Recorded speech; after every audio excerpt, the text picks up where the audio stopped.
Alliance Consulting Group was formed in 2004, and we've done approaching 400 studies across all of the North America and well beyond since that time. I am a certified depreciation professional, an electrical engineer, a professional engineer.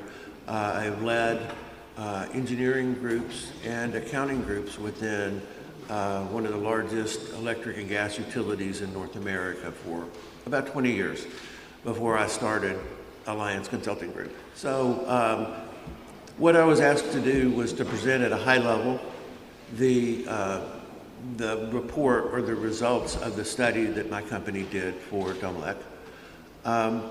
And I believe you have a copy of it that was presented or printed out for you as part of this meeting.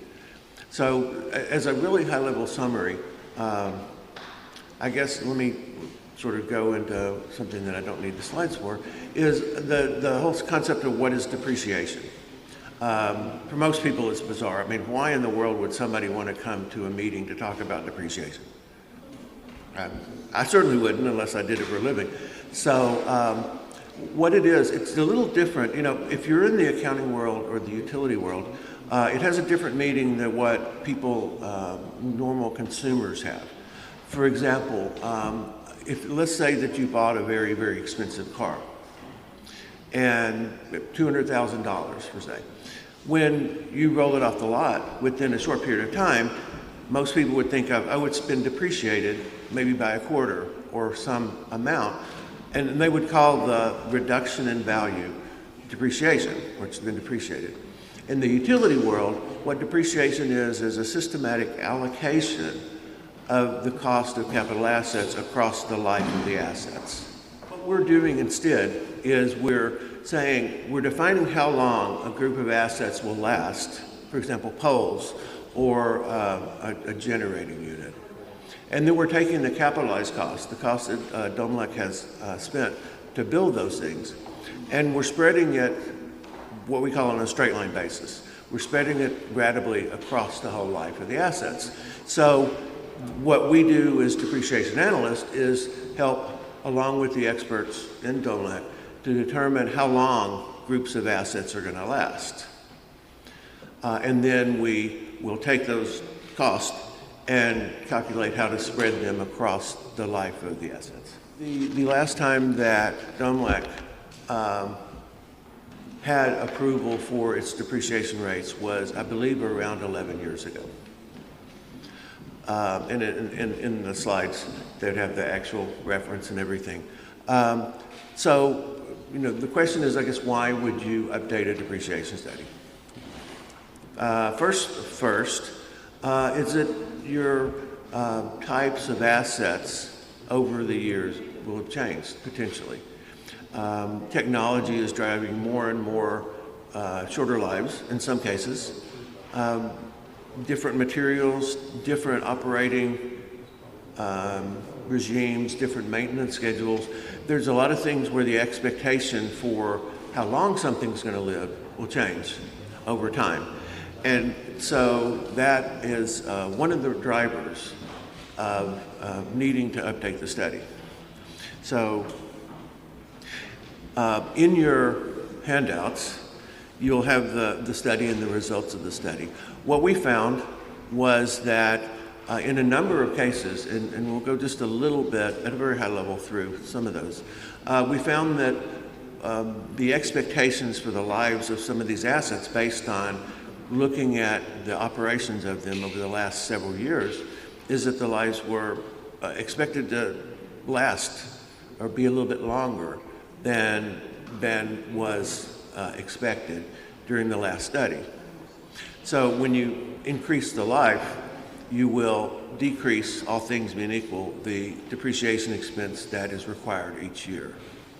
So in finding those changes, we have seen that the depreciation expense for DOMLEC should reduce annually by around $7 million.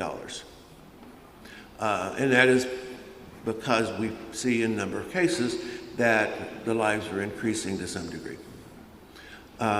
And there are, if you can look in the study, if you care to, there's a description and sort of a detailed discussion on each of the groups that are part of the accounting structure for DOMLEC. The first one is building and constructions. There was very little change in that. Slight increase in life, which created a slight decrease in depreciation expense. The largest change was in the plant and machinery, which basically is the hydro facilities and the diesel facilities.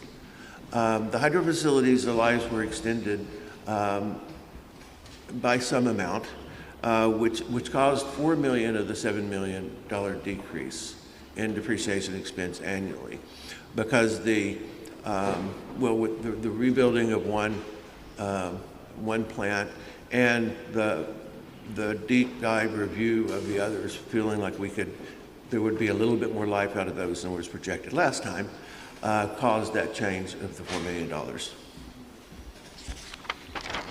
Anyway, and then there were two.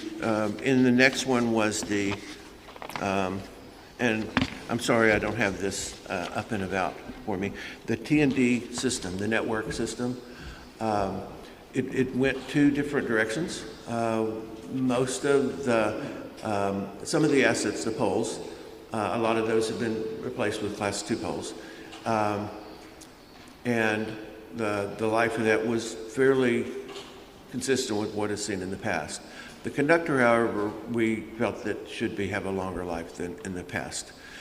On the flip side, the AMI meters, the electronic digital meters that are technology related, the life was reduced a little bit from 20 years to 15 years.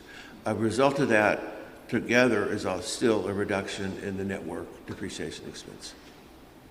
So those are some of the major changes. What we did was we dived deep into the operations and understanding of the types of assets, the expectations of what their subject matter experts would believe would happen, and using 30 plus years of experience that I've had looking at these particular assets, we came to the conclusion, and I believe there's some later discussion on how we interacted with the IRC over time to sort of tweak some of those so that both the IRC and their consultant and we were comfortable with the end results.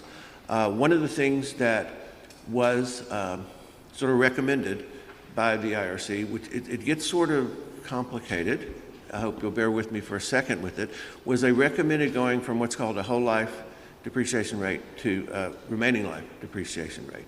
And I think you might talk about that some, but to give you an example of what that means, and we did move to that in our study.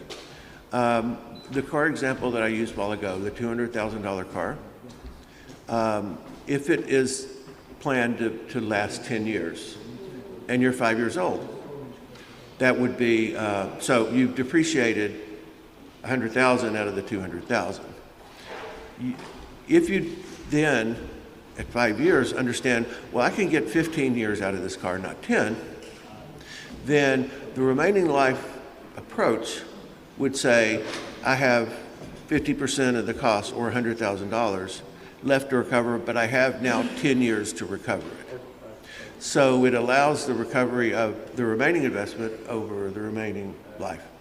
So that's one of the, I'm sorry that's so technical, but it's one of the things that the IRC recommended, and we were happy to move in that direction for them as well.